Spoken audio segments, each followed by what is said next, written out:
পরিস্থিতি তো আপনারা সবাই দেখতেই পাচ্ছেন। আসলে দেশের সার্বিক পরিস্থিতিকে ভালো বলা যাবে না।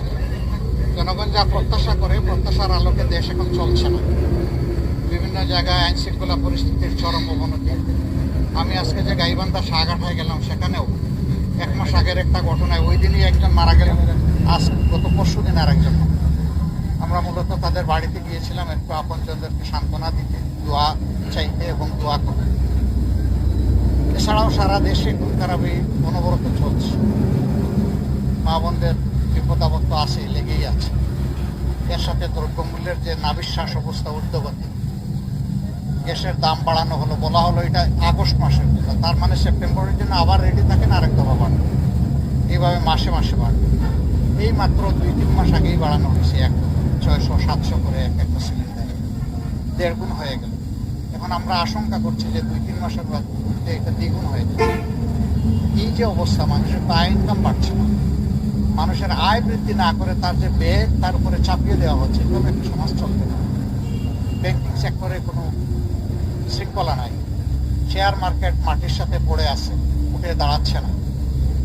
সাংবাদিক জগতেও আপনারা তো এখন স্বাধীন, সব কিছু বলতেও পারেন, লিখতেও পারেন, তাই না? আমি বিশ্বাস করি না। আমি বিশ্বাস করি আপনারা বলতেও পারেন না, লিখতেও পারেন না। একটা অঘোষিত মানে কি জানি একটা সেন্সরশিপ আরোপ করে রাখা হয়েছে। কিভাবে সমাজ চলবে? আর এর জন্য 24 হয়নি।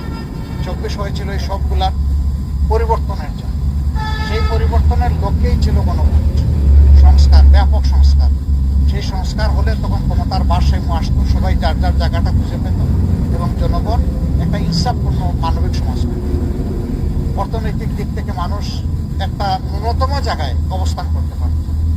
এখন তো বেকারের মিছিল দিন দিন বাড়তেছে। আবার আমরা শুনতেছি যে গ্যাস, তেল এগুলা সব প্রাইভেট সেক্টরে দিয়ে দেওয়া হবে, এগুলা নগদ অর্থের বিনিময়ে দেওয়া হবে বলে আমরা আশঙ্কা করছি। তখন যারা প্রাইভেট সেক্টরে নেবে তারা জনগণকে আরো বড় জিম্মি করে রাখবে। তখন আমাদের কান্নাকাটি করারও কোনো জায়গা আমরা খুঁজে পাবো না। সরকার এই তাদের দায় এখন জনগণের গাড়ে চাপিয়ে দেওয়ার চেষ্টা করছে। আমরা খুবই শঙ্কিত, তবে বিরোধী দল হিসেবে আমরা এগুলো মেনে নেব না। আমরা এর অব্যাহত প্রতিবাদ করব, সামর্থ্য থাকলে আমরা প্রতিরোধ করব এবং আপনাদের সবাইকে এই কাজের সাথে চাই। আমাদের কোনো দলীয় এজেন্ডা নাই, আমাদের যা এজেন্ডা জনগণের জন্য, জনগণের কল্যাণের জন্য। জনগণের যেখানেই দুর্ভোগ, জনগণের অধিকার যেখানেই হরণ হবে, সেই জায়গায় আমরা দাঁড়িয়ে যাবো ইনশাআল্লাহ।